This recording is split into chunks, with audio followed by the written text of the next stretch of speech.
ഉമ്മൻചാണ്ടി സർക്കാരിന്റെ കാലത്ത് എന്തൊക്കെയാണ് ഇവർ ചെയ്തത് അതെല്ലാം ഇവർക്ക് തിരിച്ചടിച്ചിട്ടുണ്ട്. അത് ഉമ്മൻചാണ്ടിയുടെ സ്വകാര്യ വിഷയങ്ങളിലായാലും നിങ്ങൾക്ക് ചിന്തിച്ചാൽ മനസ്സിലാകും. ഇപ്പോൾ ബാർക്കോഴ പോലും ഈ മാണി സാറിന്റെ ആത്മാവ് അങ്ങനെ ഒരു ഇതുണ്ടെങ്കിൽ അവിടെ ഇരുന്നിട്ട് കാറ് തുപ്പായിരിക്കും ഈ ജോസ് കെ മാണി എന്ന് പറയുന്ന മുടിയനായ പുത്രന്റെ മുഖത്തേക്ക്. എന്തെല്ലാം പ്രശ്നങ്ങളുണ്ടായി. സ്പ്രിംഗ്ലർ, സ്വർണ്ണക്കടത്ത്, മാസപ്പടി, ഇയാൾക്ക് എന്തെങ്കിലും കുലുക്കം ഉണ്ടോ? തേച്ച് വടി പോലാക്കിയതൊക്കെ ഇട്ട് വലിയ ഗമയിൽ വന്ന് നിൽക്കും. അതുപോലെ ബേക്കറി ജംഗ്ഷനിൽ ഒരു ഓഫീസുണ്ട്, വന്ന് നിൽക്കും. പുച്ഛമാണ്, അറപ്പാണ് തോന്നുന്നത് ഇവന്മാരെ കാണുമ്പോൾ. ഒരു പണിയും എടുത്ത് ശീലമില്ല. ഈ കെ.ബി. ഗണേഷ് കുമാർ അല്ലായിരുന്നു അന്ന് ഉമ്മൻചാണ്ടി മന്ത്രിസഭയിൽ ഗതാഗത മന്ത്രി? ഇയാൾക്ക് നാണമുണ്ടോ? ഇയാൾക്ക് അധികാരത്തിന് വേണ്ടി ഇയാൾ ഒറ്റ ഒരുത്തനാണ് ഇന്ന് ഈ പിണറായി വിജയന്റെ സർക്കാർ അധികാരത്തിൽ ഇരിക്കാൻ കാരണം. അതിലൊരു പങ്ക് പാർട്ടിക്ക് കിട്ടും, ബാക്കിയുള്ളതെല്ലാം ആയിക്കോട്ടെ. എന്നാലും ഇത് എന്തായാലും കോഴയാണത്, പച്ചയ്ക്ക് കോഴയാണ്. ജോസ് കെ മാണി ഇന്ന് ഈ പിണറായി വിജയന്റെ ആസ്ഥാനം ഇങ്ങനെ കയ്യിൽ വെച്ചുകൊണ്ട് നടക്കുകയാണ്, താങ്ങിക്കൊണ്ട് നടക്കുന്നത്. ഇയാളൊക്കെ എങ്ങനെയാണ് ഒരു മകൻ എന്ന് പറയുന്നത്? ഇവരൊക്കെ നാണമുണ്ടോ? നാണം. കേരളത്തെ ജനങ്ങൾ പ്രതികരണശേഷിയില്ലാത്ത ശിഖണ്ഡികളാണെന്നും മരക്കഴുതകളാണെന്നും മരമാക്രികളാണെന്നും ഇവിടുത്തെ രാഷ്ട്രീയക്കാർ നന്നായി മനസ്സിലാക്കി കഴിഞ്ഞു, പ്രത്യേകിച്ച് CPM-കാര്. നമസ്കാരം. കഴിഞ്ഞ ഉമ്മൻചാണ്ടി സർക്കാരിന്റെ കാലത്തെ ധനമന്ത്രിയായിരുന്ന KM മാണി അദ്ദേഹം 418 പുതിയ ബാറുകൾ തുറന്നു കൊടുക്കാനായി 5 കോടി രൂപ കോഴ ആവശ്യപ്പെട്ടെന്നും അതിൽ 1 കോടി രൂപ കൈമാറിയെന്നും ആരോപിച്ചുകൊണ്ട് ബാർ ഉടമകളുടെ സംഘടനാ നേതാവായ ബിജു രമേശ് രംഗത്തെത്തിയിരുന്നു. അതിനുശേഷം നടന്ന സംഭവങ്ങളൊക്കെ നമ്മൾ കണ്ടതാണ്. അതിലൊക്കെ കേരളം സാക്ഷിയാണ്. ഈ കമ്പിക്കൂട്ടങ്ങൾ അഥവാ ഈ അന്ന് പിണറായി വിജയൻ പാർട്ടി സെക്രട്ടറിയാണ്. ഇയാളൊക്കെ അന്ന് കാണിച്ചു കൂട്ടിയ കോപ്രായങ്ങളും ബഡ്ജറ്റ് അവതരിപ്പിക്കുന്നതിന് നിന്ന് മാണിയെ പിന്തിരിപ്പിക്കാനായി ശിവൻകുട്ടി, ഇന്നത്തെ മന്ത്രി ശിവൻകുട്ടിയും മുൻ മന്ത്രി KT ജലീലും EP ജയരാജനും അടക്കമുള്ള നേതാക്കൾ, CPM നേതാക്കൾ നിയമസഭയിൽ അക്രമം അഴിച്ചുവിട്ടതുമൊക്കെ നമ്മൾ കണ്ടതാണ്. എന്നാൽ ഈ ബൂമറാങ് എന്ന് പറയുന്നത് പോലെ തിരിച്ച് ഇതേ ആരോപണം എന്നല്ല, LDF ആയതുകൊണ്ട് അത് സത്യം തന്നെയാണ്. അത് LDF സർക്കാരിൻ്റെ നേരെ തിരിഞ്ഞിരിക്കുകയാണ്. പക്ഷേ നാണവും മാനവും മര്യാദയും ധാർമ്മികതയും ഒരു മനുഷ്യന് വേണ്ടുന്ന അത്യാവശ്യം നല്ല വികാരങ്ങളും സ്വഭാവങ്ങളും ഇല്ലാത്തത് കൊണ്ട് തന്നെ ഇവർക്ക് അതൊന്നും ഒരു പ്രശ്നമല്ല. അല്ല, ഇത് ഏറ്റവും പ്രധാനം എന്ന് പറയുന്നത് ഇപ്പം ബാർക്കോഴയെ സംബന്ധിച്ചിടത്തോളം ബാർക്കോഴ അല്ല എന്നും അങ്ങനെ സംഭവം നല്ല പിന്നീട് വന്നിട്ടുണ്ട്. വാട്ടെ, അതെന്തോ ആയിക്കോട്ടെ. എന്തായാലും ബാർക്കോഴ നടത്തിയ ആ ഒരു പച്ചയിൽ, ആ ബാർക്കോഴയ്ക്കെതിരെ നടത്തിയ സമരത്തിന്റെ ഭാഗമായിട്ട് ആ പച്ചയിൽ കയറി വന്ന ഒരു ഗവൺമെന്റാണ് ഇപ്പോൾ ഈ ഇടതുമുന്നണി ഗവൺമെന്റ് എന്ന് പറയുന്നത്. ആ ഇടതുമുന്നണി ഗവൺമെന്റ് അവർ പ്രത്യക്ഷമായിട്ട് അവരുടെ ആദ്യത്തെ പിണറായി സർക്കാരിന്റെ കാലഘട്ടത്തിൽ ആദ്യം വരുന്നതിന് മുമ്പ് അവർ പറഞ്ഞത് ഈ സിനിമാ നടിമാരെ കൊണ്ടും നടനെ കൊണ്ട് ഇന്നസെന്റിനെ കൊണ്ട് KP സരിതയെ കൊണ്ട് പറയിപ്പിച്ച കാര്യങ്ങളൊക്കെ നമുക്കറിയാവുന്നതാണ് അല്ലേ? അപ്പൊ അത്തരം കാര്യങ്ങളൊക്കെ പറഞ്ഞ് ഞങ്ങൾ തുറക്കാൻ പോകുന്നത് സ്കൂളുകളാണ്, ബാറുകളല്ല എന്ന് പറഞ്ഞ് വന്നവന്മാരാണ് ഇവന്മാര്. വന്നതിന് ശേഷം എത്രയോ ബാറുകൾ, അതായത് ഒന്നാം പിണറായി സർക്കാരിന്റെ കാലത്ത് പുതിയ 544 ബാറുകളും ബീവറേജസ് ഔട്ട്ലെറ്റുകളുമാണ് തുറന്നു കൊടുത്തത്. എന്നിട്ട് ഇപ്പൊ അവസാനമായിട്ട് IT കേന്ദ്രങ്ങളിൽ ബാർ തുറക്കാനുള്ള എല്ലാ സംവിധാനം ഉണ്ടായി കഴിഞ്ഞു. ഡ്രൈ ഡേ ഇല്ലാതാവാൻ പോകുന്നു. അപ്പൊ ഇതിന്റെ എല്ലാം പശ്ചാത്തലത്തിൽ നമ്മൾ കണക്ക് കൂട്ടുമ്പോൾ മറ്റൊന്നും കൂടിയുണ്ട്. അതായത് റിസോർട്ടുകളിലെ തെങ്ങുകൾ ചെത്തി അവിടെ വരുന്ന അതിഥികൾക്ക് വിളമ്പാം എന്നുള്ളൊരു ഇതിവിടെ വരുന്നുണ്ട്. പിന്നെ അതുപോലെ തന്നെയാണ് ഇനി വീടുകളിൽ വീര്യം കുറഞ്ഞ മദ്യം നിർമ്മിക്കാനുള്ള ഇതാണ് നമ്മുടെ നാട്ടിലെ പണ്ട് പലരും വ്യാജ വാറ്റ് എന്നുള്ള പേരിൽ ചെയ്തുകൊണ്ടിരുന്നത്. അതിനിപ്പോ ഒരു ലൈസൻസ് കൊടുത്തിരിക്കുന്നത് വാറ്റ് നടത്താൻ വേണ്ടി ലൈസൻസ് കൂടെ സർക്കാർ കൊടുക്കുന്നു എന്നുള്ളതാണ്. അപ്പം ഒരു കണക്ക് നോക്കുമ്പോൾ കേരളത്തിലാണ് ഏറ്റവും അധികം മദ്യം വിൽക്കുന്ന സംസ്ഥാനം എന്ന് പറയുന്നത്. ഏറ്റവും അധികം മദ്യം വിൽക്കുന്നതും വാങ്ങുകയും കുടിക്കുകയും ചെയ്യുന്ന സംസ്ഥാനം. ചേട്ടാ, അതാണ് അവിടെയാണ് നമ്മുടെ ഈ ആ ഭീകരത. നമ്മൾ പറഞ്ഞു പോകുമ്പോൾ ഒരു നിസ്സാര കാര്യം, അല്ലെങ്കിൽ ഇത് നമ്മളൊരു കേട്ടൊരു കാര്യം, പക്ഷെ ഇതിന്റെ ഭീകരതയെ കൂടി നമ്മളൊന്ന് ചിന്തിച്ച് നോക്കണം. ഇന്ത്യയിലെ ചെറിയൊരു സംസ്ഥാനങ്ങളിൽ ഒന്നാണ് കേരളം. ഏറ്റവും കൂടുതൽ മദ്യം ഉപയോഗമുള്ള സംസ്ഥാനമാണ് കേരളം. ഇന്ന് കുട്ടികളും സ്ത്രീകളും വരെ മദ്യപിക്കുന്നതിൽ മുൻപന്തിയിൽ നിൽക്കുന്ന ഒരു സംസ്ഥാനമാണ് കേരളം. എവിടെ തിരിഞ്ഞാലും മദ്യം മാത്രമേ ഉള്ളൂ. അതുപോലെ കുറ്റകൃത്യങ്ങളുടെ നിരക്കിൽ ഏറ്റവും കൂടുതൽ മുന്നിട്ട് നിൽക്കുന്നത് കേരളമാണ്. രാജ്യത്തെ ഏറ്റവും കൂടുതൽ മയക്കുമരുന്ന് കേസുകൾ ഈ ഒരു വർഷത്തിനിടയിൽ പിടിച്ച സംസ്ഥാനവും കേരളമാണ്. അപ്പൊ അങ്ങനെ ഒരുപാട് നേട്ടങ്ങളുണ്ട്. പക്ഷെ ഇതിനകത്ത് ഞാൻ ഈ കേരളത്തിന്റെ ഇതിനകത്തുള്ള ഒരു അഴിമതിയുടെ ഭാവമാണ് നമ്മൾ കാണേണ്ടത്. അതായത് ആ ശബ്ദരേഖയിൽ പറയുന്ന നമുക്ക് കാശ് കൊടുക്കാതെ ഒരു കാര്യവും നടക്കില്ല, അതുകൊണ്ട് കാശ് കൊടുത്തേ കാര്യം നടക്കും, അതുകൊണ്ട് നിങ്ങളെല്ലാവരും ഓരോരുത്തരും 2.5 ലക്ഷം രൂപ അതും തരണം. ആ 2.5 ലക്ഷം രൂപ വെച്ചിട്ട് ബാക്കി എല്ലാം കൂടെ ചേർത്ത് ഒരു 25 കോടിയിലധികം രൂപ വരും. ഇത് പാർട്ടിക്ക് കൊടുക്കണം. പാർട്ടിക്ക് എല്ലാവരും വേറെ ആർക്കും അല്ല, അല്ലെങ്കിൽ പിണറായി വിജയൻ, അതല്ലെങ്കിൽ പാർട്ടിക്ക് എന്ന് പറയുന്നു. ഈ പാർട്ടിക്ക് എന്ന് പറയുമ്പോൾ അതിലൊരു പങ്ക് പാർട്ടിക്ക് കിട്ടും, ബാക്കിയുള്ളതെല്ലാം ആയിക്കോട്ടെ. എന്നാലും ഇത് എന്തായാലും കോഴയാണത്, പച്ചയ്ക്ക് കോഴയാണ്. 1 കോടിയാണ് അന്ന് പിന്നെ കൊടുത്തു എന്ന് ബി ജെ രമേശ് പറഞ്ഞു. ഇപ്പൊ 25 കോടി രൂപയാണ് ഇപ്പോ ഇവരെ സംഭരിക്കാനുള്ള ശ്രമം ആരംഭിക്കണം. ഓരോരുത്തരും 2.5 ലക്ഷം. അന്ന് 5 കോടി രൂപ, അതായത് 2016 അവസാനം, 5 കോടിയാണല്ലോ 15 അവസാനം. ഇപ്പൊ വർഷം 8 കഴിഞ്ഞു. അപ്പൊ അതിന്റെ മൂല്യം കൂടി വരുന്നത്. അപ്പൊ അതുകൊണ്ടായിരിക്കും 25 കോടി വാങ്ങിച്ചത്. അപ്പൊ എന്തായാലും ഈ അഴിമതിക്ക് എതിരായിട്ടാണ് ഞങ്ങൾ നിൽക്കുന്നത് എന്നൊക്കെ വാചം അടിക്കുന്നത്. സത്യം പറഞ്ഞാൽ എന്ത് പറയാ, ഈ സമാനങ്ങളെ കുറിച്ച് ഈ ഒരു ഇടതുപക്ഷ, കാരണം ഇവിടെ ഇതിനകത്ത് വേറെ കുറെ സംഘടനകളുണ്ട്. CPM മാത്രമല്ല, എനിക്ക് തോന്നുന്നത് വേറെ കുറെ ഘടകകക്ഷികളുണ്ടല്ലോ. ഇവമാർക്ക് അല്ല, ഘടകകക്ഷി എന്നതിൽ ഏറ്റവും വിരോധാഭാസം എന്ന് പറഞ്ഞാൽ അന്നത്തെ KM മാണിയുടെ മകനായ ജോസ് കെ മാണി ഇന്ന് ഈ പിണറായി വിജയന്റെ ആസ്ഥാനം ഇങ്ങനെ കയ്യിൽ വെച്ചുകൊണ്ട് കിടക്കുകയാണ്, താങ്ങിക്കൊണ്ട് നടക്കുന്നത്. ഇയാളൊക്കെ എങ്ങനെയാണ് ഒരു മകൻ എന്ന് പറയുന്നത്? ഇവരൊക്കെ നാണമുണ്ടോ? നാണം. ഇതിൽ നിന്ന് മനസ്സിലാവുന്നത് പൊളിറ്റിക്സ് എന്ന് പറയുന്നത് ഒരുതരം യാതൊരു ഉളുപ്പുമില്ലാത്ത, യാതൊരു മാന്യതയുമില്ലാത്ത, യാതൊരു ധാർമ്മികയും ഇല്ലാത്ത കുറെ വൃത്തികെട്ടവന്മാർക്ക് വേണ്ടിയുള്ളതാണ് രാഷ്ട്രീയം എന്നുള്ള ധാരണ. പക്ഷെ അത് നമ്മുടെ ജനാധിപത്യത്തിനല്ല. ഞാൻ പറഞ്ഞോട്ടെ, ഇത് തന്നെയാണ് ഞാൻ പലതവണ പറഞ്ഞിട്ടുള്ളത്. അതായത് നമുക്ക് മുടക്ക് മുതലില്ലാതെ കോടികൾ സമ്പാദിക്കാനുള്ള ഒരു കച്ചവടമാണ് ഈ പറയുന്ന രാഷ്ട്രീയ പ്രവർത്തനം. ഞാൻ ചോദിച്ചോട്ടെ, ഇവന്മാർക്ക് രാഷ്ട്രീയ പ്രവർത്തനം ഇവിടെ പ്രധാനപ്പെട്ട ഒരു സ്ഥലത്തോട്ട് ചെന്ന് കഴിഞ്ഞാൽ, ശാസ്ത്രമംഗലത്തോട്ട് ചെന്ന് കഴിഞ്ഞാൽ അറിയാം, സത്യം പറഞ്ഞ ചിരി വരും. ഞാൻ ഏത് ഓഫീസിൽ നിന്നും കാര്യങ്ങളൊന്നും പറയുന്നില്ല. തേച്ച് വടി പോലാക്കിയതൊക്കെ ഇട്ട് വലിയ ഗമയിൽ വന്ന് നിൽക്കും. അതുപോലെ ബേക്കറി ജംഗ്ഷനിൽ ഒരു ഓഫീസുണ്ട്, വന്ന് നിൽക്കും. പുച്ഛമാണ്, അറപ്പാണ് തോന്നുന്നത് ഇവന്മാരെ കാണുമ്പോൾ. ഒരു പണിയും എടുത്ത് ശീലമില്ല. ആരെങ്കിലും എന്തെങ്കിലും കാര്യത്തിൽ വരുമ്പോൾ അവനെ കറക്കി അടിച്ച് ഉച്ചയ്ക്ക് ചോറുണ്ണുക, അവൻ്റെ എന്തെങ്കിലും 100-500 വാങ്ങിക്കുക, വീട്ടിൽ പോകുക. അല്ലെ, ഇപ്പൊ അവര് മാത്രമല്ല കൊള്ളിയായിട്ട് വരുന്നത്, എല്ലായിടത്തും കൊള്ളിയുണ്ട്. നിങ്ങൾ AK സെന്റർ മണ്ടിൽ നിന്ന് നോക്ക്, കൊള്ളി അടിച്ചുള്ളവർ ധാരാളം ഉണ്ട് അവിടെ. അപ്പൊ ഈ സുരേഷ് പറഞ്ഞ ഓഫീസുകൾ മാത്രമല്ല, അത് പണ്ട് മുതലേ ഞാൻ പറഞ്ഞു കേട്ടോണ്ടിരിക്കുന്നതാണ്, കീറിയിട്ട് തച്ചിട്ട് കൊള്ളിയാക്കി കൊണ്ടു നടക്കുമെന്നുള്ളത്. പക്ഷെ അതല്ല, ഇപ്പം മാറിക്കഴിഞ്ഞു.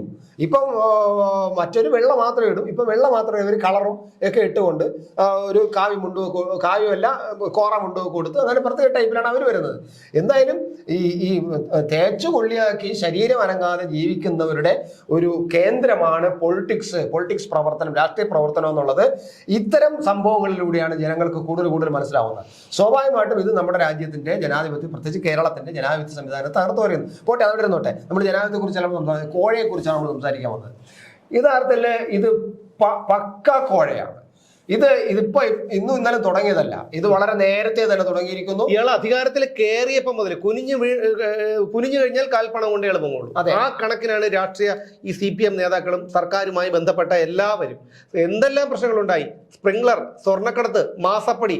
ഇയാൾക്ക് എന്തെങ്കിലും കുലുക്കം ഉണ്ടോ? അല്ലെങ്കിൽ ഇയാളെ എന്തെങ്കിലും കുലുക്കാനുള്ള എന്തെങ്കിലും ഒരു ശക്തി ഇവിടുത്തെ നാശം പിടിച്ച ദുർബലരായി പഴകി പിഞ്ചി ഈ പറഞ്ഞതുപോലെ പുഴുത്ത് നാറിയ പ്രതിപക്ഷത്തിനുണ്ടോ? ഇല്ല. എന്തെങ്കിലും ഒരു വിഷയം വരുമ്പോൾ BD സതീശൻ വരുന്നു, BD രായപ്പൻ അവതരിപ്പിക്കും പോലെ ഒരു പ്രസംഗം അവതരിപ്പിക്കുന്നു, എണീറ്റ് പോകുന്നു. ഇയാൾ ഇന്നതുവരെ ഏതെങ്കിലും ഒരു കേസിന്, സർക്കാരിനെ പ്രതിസന്ധിയിലാക്കുന്ന ഒരു കേസുമായിട്ട് ഇയാൾ കോടതിയെ സമീപിച്ചിട്ടുണ്ടോ? രമേശ് ചെന്നിത്തലായിരുന്നപ്പോൾ എന്തെല്ലാം ചെയ്തു? രമേശ് ചെന്നിത്തലായിരുന്നു ഇന്ന് പ്രതിപക്ഷ നേതാവായിരുന്നെങ്കിൽ എന്താവുമായിരുന്നു? സതീശൻ വന്നു, ഒരു ചടങ്ങ്, നമ്മുടെ സഞ്ചാരത്തിലൊക്കെ പങ്കെടുക്കുമല്ലോ, അതേപോലെ ഒരു ചടങ്ങ്, ഒരു പത്രസമ്മേളനം, അല്ലെ, കുറച്ച് വർത്താനം പറഞ്ഞ് അങ്ങനെ പോകും. അയാൾ അതിൽ കൂടുതൽ എന്താണ് ചെയ്തത്? 2 വർഷം കഴിഞ്ഞില്ലേ അയാൾ വന്നിട്ട്? അത് ഈ പിണറായി വിജയൻ എന്തായാലും സതീശൻ അളന്നു കഴിഞ്ഞു.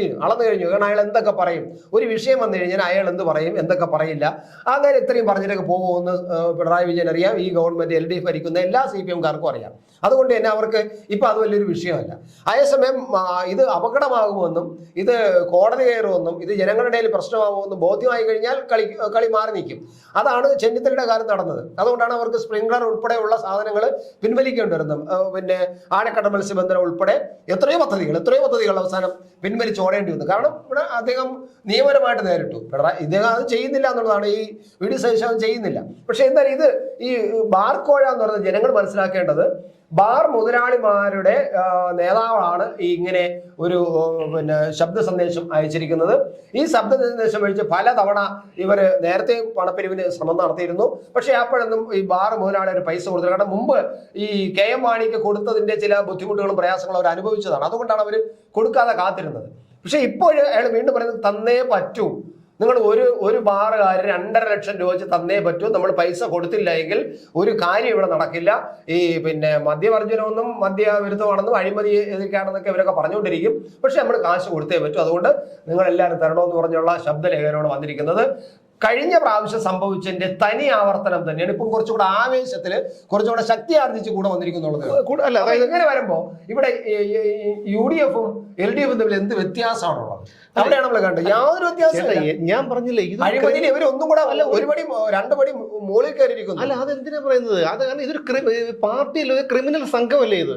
CPM സംഘമല്ലേ? കുറെ ഘടകകക്ഷികളുണ്ടല്ലോ. അല്ല, ഈ ഘടകകക്ഷി ഇന്ന് ഈ ഗണേശൻ പറഞ്ഞെന്താണ്, KB ഗണേഷ് കുമാർ പറഞ്ഞെന്താണ്, ഇടതുപക്ഷത്തെ ആർക്കും കോഴ വാങ്ങേണ്ട കാര്യമില്ല. ഈ KB ഗണേഷ് കുമാർ അല്ലായിരുന്നു അന്ന് ഉമ്മൻചാണ്ടി മന്ത്രിസഭയില് ഗതാഗത മന്ത്രി? ഇയാൾക്ക് നാണമുണ്ടോ? ഇയാൾക്ക് അധികാരത്തിന് വേണ്ടി ഇയാൾ ഒറ്റ ഒരുത്തനാണ് ഇന്ന് ഈ പിണറായി വിജയന്റെ സർക്കാർ അധികാരത്തിൽ ഇരിക്കാൻ കാരണം. ഇതെല്ലാവർക്കും അറിയാന്നുള്ള കാര്യമാണല്ലോ. അതുകൊണ്ട് ഉളുപ്പില്ലാതെ പറയുന്നു ഇടതുപക്ഷത്തെ ആർക്കും. എന്നിട്ട് വേറെ ഒരുത്തനുണ്ടല്ലോ, മുകേഷ് ഇന്നലെ പറയുന്നു, എനിക്ക് മന്ത്രിയാകാൻ ആഗ്രഹമുണ്ട്. ആർക്കാണ് ആഗ്രഹമില്ലാത്തത്? നമുക്ക് ആഗ്രഹം. ഇവരൊക്കെ മന്ത്രി ആയി കഴിഞ്ഞാൽ എന്ത് മങ്ങത്തൊലി നടക്കും ചേട്ടാ. അതിനിവിടെ ഓരോരുത്തന്മാർ മന്ത്രിയായിട്ട്, ഈ രാജേഷ് മന്ത്രിയായിട്ട് എന്ത് സംഭവിക്കുന്നു? അല്ല, ഏറ്റവും വലിയ എക്സൈസ് മന്ത്രി അയാളുടെ വകുപ്പിനെ സംബന്ധിക്കുന്ന വലിയൊരു വിഷയം ഇവിടെ കത്തി തുടങ്ങിയപ്പോ അയാൾ ഭാര്യയും മക്കളെയും കൊണ്ട് സുഖവാസം, അതല്ല ഔദ്യോഗികമല്ല, സുഖവാസം. ആലോചിക്കണം, ഒരു മന്ത്രിമാർക്ക് എത്രമാത്രം ഉത്തരവാദിത്തമുണ്ട്. ഒരു മുഖ്യമന്ത്രിക്ക് ഇത് ചെയ്യാൻ ഉത്തരവാദിത്തം വേണ്ട, ഉളുപ്പ് വേണ്ടേ? ഉളുപ്പ് അവനൊന്നുമില്ല. പക്ഷെ ജനങ്ങളുടെ മുമ്പ് നാളെ ഇറങ്ങി വോട്ട് ചോദിക്കാൻ ഇവനൊക്കെ വേണ്ടിയിട്ട് ഇവരൊന്നും പോകില്ലല്ലോ. ഇവനൊക്കെ വാഹനത്തിന്റെ അവിടെയാണ് പ്രശ്നം. കേരളത്തിലെ ജനങ്ങൾ പ്രതികരണ ശേഷിയില്ലാത്ത ശിഖണ്ഡികളാണെന്നും മരക്കഴുതകളാണെന്നും മരമാക്രികളാണെന്നും ഇവിടുത്തെ രാഷ്ട്രീയക്കാർ നന്നായി മനസ്സിലാക്കി കഴിഞ്ഞു. പ്രത്യേകിച്ച് CPM-കാര് ആര് വന്നാലും ഞങ്ങൾ ഇനി എന്തൊക്കെ കാണിച്ചിട്ട്, എന്ത് തെണ്ടിത്തരം കാണിച്ചിട്ട് ഞങ്ങൾ ചെന്നാലും ഇവരെ മുണ്ടിന്റെ മടി കുത്തഴിച്ച് കുനിഞ്ഞ് വച്ചാനിച്ച് നിൽക്കും എന്ന് പറഞ്ഞ് കേരളത്തിലെ വോട്ടർമാർ നിൽക്കുമെന്ന് ഇവിടുത്തെ എല്ലാ രാഷ്ട്രീയ പാർട്ടികൾക്കും അറിയാം, പ്രത്യേകിച്ച് CPM-ന് അറിയാം. ഈ CPM ഒരു കാര്യം ആലോചിച്ച് നോക്കൂ. നമ്മൾ പിണറായി വിജയൻ എന്തെല്ലാം കാണിക്കുന്നു, എന്തെല്ലാം അയാൾ കാണിച്ചു, ഇപ്പോഴും കാണിച്ചുകൊണ്ടിരിക്കുന്നു. അയാൾ എന്തുകൊണ്ടാണ് കാണിക്കുന്നത്?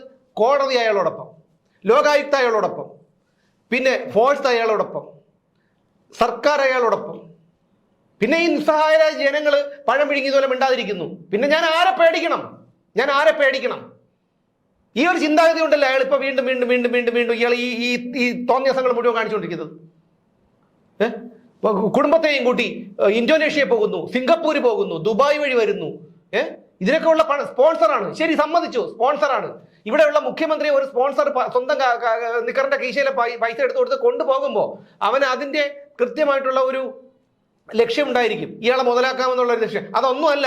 ഇപ്പൊ കുറച്ച് ദിവസം കഴിയുമ്പോഴത്തേക്ക് വിവരാവകാശ നിയമപ്രകാരം ചോദിച്ചു കഴിഞ്ഞാൽ അറിയാൻ പറ്റും. അല്ല, ഇപ്പൊ വിവരാവകാശ നിയമം കൊടുത്തു കഴിഞ്ഞു. അത് സ്വകാര്യം. ശരി, ഇപ്പൊ ഇനി അത് കഴിഞ്ഞു. അതാണ് ഇപ്പോ എന്തായാലും സ്വകാര്യമാണ്, വേറെ ആരുടെ കാശല്ല എന്നാണ് ഇപ്പൊ പറഞ്ഞുകൊണ്ടിരിക്കുന്നത്.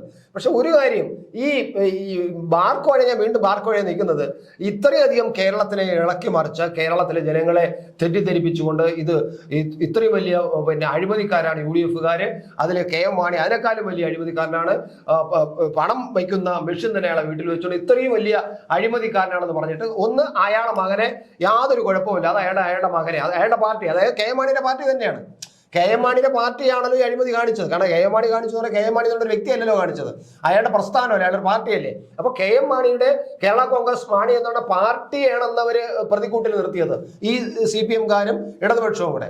ആ പാർട്ടിയാണ് വൃത്തികെട്ട പാർട്ടിയെന്നും ആ പാർട്ടി പിരിച്ചുവിടണമെന്നും അതിന്റെ മാണി രാജിവെച്ചു പോകണമെന്നും ആ പാർട്ടി അഴിമതിയുടെ പാർട്ടിയാണെന്ന് പറഞ്ഞ് ആ പാർട്ടിയെ വെള്ളപൂശിയിട്ട് ഇടതു മുന്നണിയിൽ കൊണ്ടുപോകുന്നത് ആദ്യത്തെ തെമ്മാടുത്തം, രാഷ്ട്രീയ വൃത്തികേട്. അവിടെയാണ് ആദ്യത്തെ രാഷ്ട്രീയ വൃത്തികേട് അതാണ്. രണ്ടാമത്, ആ മാണി ഇവിടെ ഇരിക്കുമ്പോൾ തന്നെ ഇവർ അതിനേക്കാളും വൃത്തികെട്ട, അതിനേക്കാളും മുന്തിയ അഴിമതി കാണിച്ചിരിക്കുന്നു. ബാർ മുതലാളിയിരുന്ന് പൈസ പിരിക്കാൻ വേണ്ടിയിട്ട് ബാർ മുതലാളിമാരുടെ സംഘടനാ നേതാക്കന്മാരെ, CPM-ന്റെ അനുഭാവികളുള്ളവന്മാരെയാണ്. പറഞ്ഞു വിട്ടിരിക്കുന്നു. കാശ് വാങ്ങിച്ചുകൊണ്ട് പോവാം, നമുക്ക് നയം മാറ്റിത്തരാം, നിങ്ങൾക്ക് ഡ്രൈ ഡേ ഇല്ലാതാക്കാം, പിന്നെ നിങ്ങൾക്ക് സമയം നീട്ടിത്തരാം, ഏത് ഈ 12 മണി വരെ നീട്ടിത്തരാം. കാരണം അതിന്റെ മുന്നോടിയായിട്ടാണ് ഈ ഇവിടെ IT പാർക്കുകളിൽ സമയം നീട്ടിക്കൊടുക്കുകയല്ല തുടങ്ങാൻ പോണത്. ആ സമയം വെച്ച് ഫിക്സ് ചെയ്യാണ്. ഫിക്സ് ചെയ്യുമ്പോൾ ഈ ബാർ ഉടമകൾക്ക് പറയാനായോണ്ട് അവിടെ കൊടുക്കില്ല, ഇവരൊന്നും കൊടുക്കില്ല. അപ്പൊ അതിന് വേണ്ടിയിട്ടാണ് ഇവർക്ക് സമയം നീട്ടിക്കൊടുക്കാൻ വേണ്ടി മാത്രമാണ് IT പാർക്കുകളിൽ സമയം ആ കണക്കിന് ഫിക്സ് ചെയ്തിരിക്കുന്നത്. ഇതിന്റെ എല്ലാം പിന്നിൽ അന്തർധാരയുണ്ട്, പണത്തിന്റെ അന്തർധാരയുണ്ട്, അഴിമതിയുടെ അന്തർധാരയുണ്ട്. പക്ക അഴിമതിയാണ്. ഈ സഖാക്കൾ നാളെ യവന്മാരെല്ലാം ഈ വണ്ടിയുടെ മുകളിൽ ഇരുന്നൊരു കൈ കാണിച്ച് വീശി, അപ്പൊ നിങ്ങൾ ഇങ്ങനെ പൂവൊക്കെ എറിഞ്ഞുകൊണ്ട് കൂടെ നടക്കുമായിരിക്കും, ചെങ്കൊടിയും പിടിച്ചോണ്ട്. പക്ഷെ ഒരു കാര്യം, വെയിലത്തും മഴയത്ത് ഇറങ്ങി നടന്ന് ഓട്ടോ പിടിക്കുന്ന നീയൊക്കെ ഉണ്ടല്ലോ, നീയൊക്കെ ഇതൊക്കെ കാണണം, ചിന്തിക്കണം. അത്രേ നമുക്ക് പറയാം. അതുപോലെ തന്നെയാണ് ചേട്ടൻ ഞാൻ നേരത്തെ പറയാൻ വന്നൊരു കാര്യം, ഈ മാണി സാറിന്റെ ആത്മാവ് അങ്ങനെ ഒരു ഇതുണ്ടെങ്കിൽ അവിടെ ഇരുന്നിട്ട് കാറ് തുപ്പായിരിക്കും ഈ ജോസ് കെ മാണി എന്ന് പറയുന്ന മുടിയനായ പുത്രന്റെ മുഖത്തേക്ക് എന്നയാള് ചെയ്ത് കാണും. അയാൾക്ക് വിശ്വാസം കാണൂല. ഇവനൊക്കെ ആര് ചേട്ടാ മൈൻഡ് ചെയ്യുന്നത്? ഇവനൊക്കെ ആര് മൈൻഡ് ചെയ്യുന്നത്? ഇവനൊക്കെ എന്തെങ്കിലും ഒരു വിലയുണ്ടോ? ഇവിടെ സാധാരണ ഒരു ദിവസം കൂലിപ്പണി എടുത്ത് ജീവിക്കുന്ന, അധ്വാനിച്ച് ജീവിക്കുന്ന ഒരാളുടെ വിലയുണ്ടോ ഇവനൊക്കെ? അങ്ങനെ വില കൊടുക്കുന്നവരാണ്, അങ്ങനെയുള്ളവരാണ് ഇവരെ വഷളാക്കുന്നത്. ഞാൻ പറഞ്ഞു വന്നത് ഇതാണ്, പിണറായി വിജയൻ ചെയ്യുന്നത് ഇതേ കാര്യമാണ്. എന്നെ ആരും ചോദ്യം ചെയ്യില്ല, ലോകായുക്ത എന്റെ കൂടെ, എല്ലാവരും എന്റെ കൂടെ. അപ്പൊ എന്നെ ആരും ചോദ്യം ചെയ്യാൻ? നിങ്ങൾക്കറിയാമോ എന്തുമാത്രം കുറ്റകൃത്യങ്ങളാണ് ഇപ്പൊ കേരളത്തിൽ നടക്കുന്നത്? കഴിഞ്ഞ കാസർഗോഡ് 10 വയസ്സായ പെൺകുട്ടിയെ തട്ടിക്കൊണ്ടുപോയി പീഡിപ്പിച്ച് കമ്മലൂരി കളഞ്ഞു.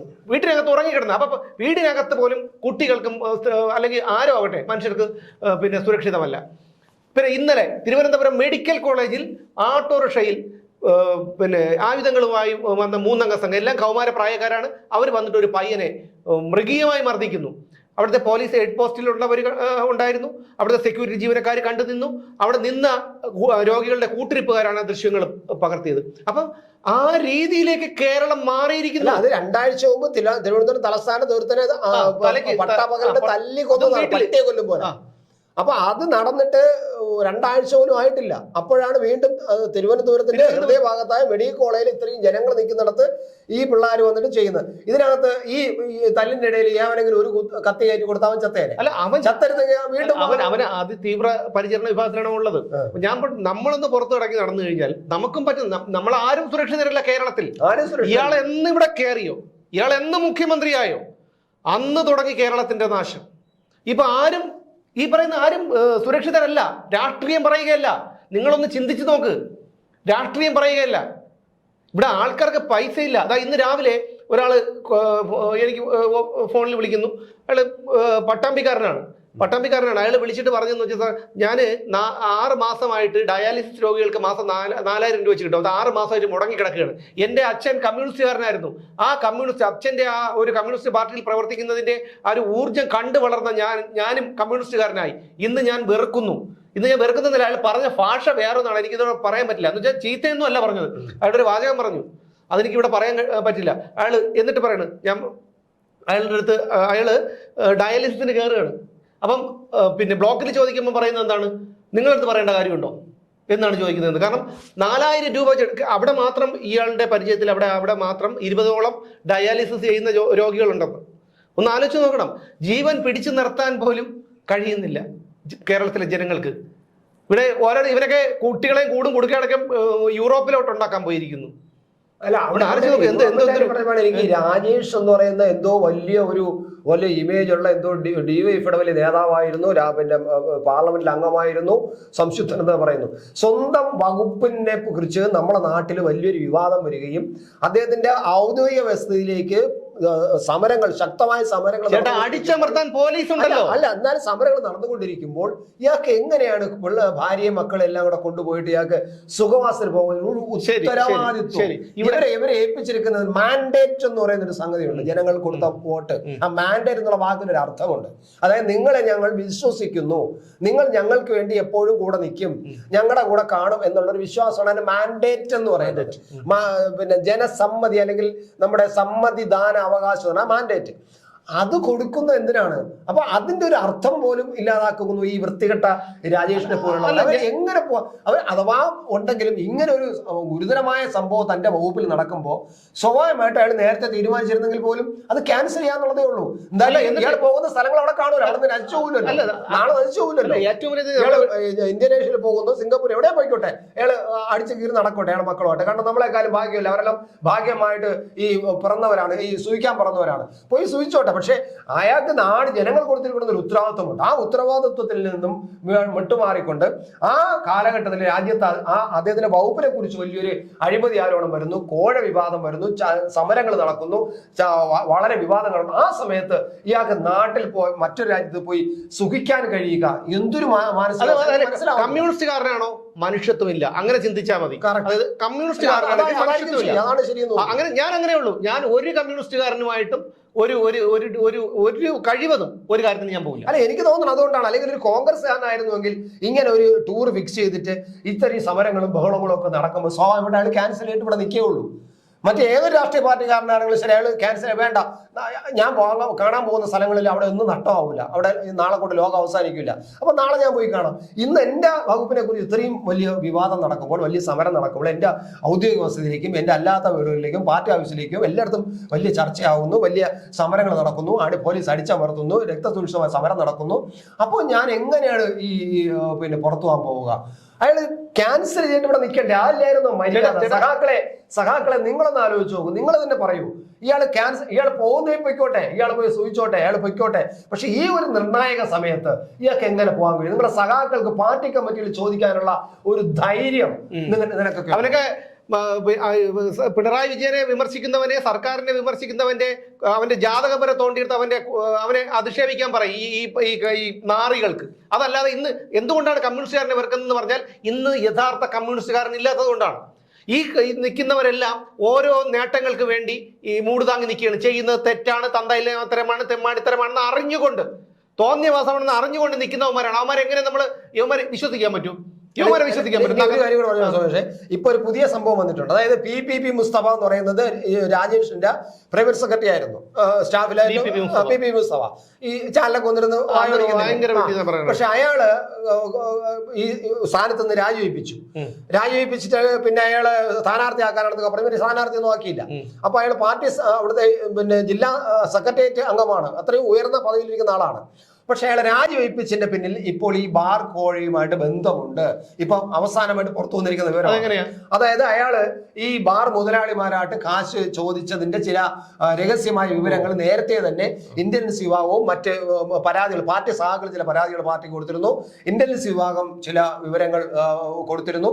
അതിന്റെ അടിസ്ഥാനത്തിൽ പുറത്തു വരാതിരിക്കാൻ, അത് പുറത്തു വന്ന് വലിയ വിഷയമാവാതിരിക്കാൻ, പിന്നെ എന്തെങ്കിലും നടക്കണമെങ്കിൽ ഇയാൾ ഇതിനകത്ത് ഇരിക്കാൻ പറ്റും. അതുകൊണ്ടാണ് ഇയാളെ പിന്നെ പ്രൈവറ്റ് സെക്രട്ടറി സ്ഥാനത്ത് നിന്ന് മാറ്റിയത് എന്ന് പറഞ്ഞ് ഇപ്പോൾ ഒരു ആരോപണം വന്നിരിക്കുന്നു.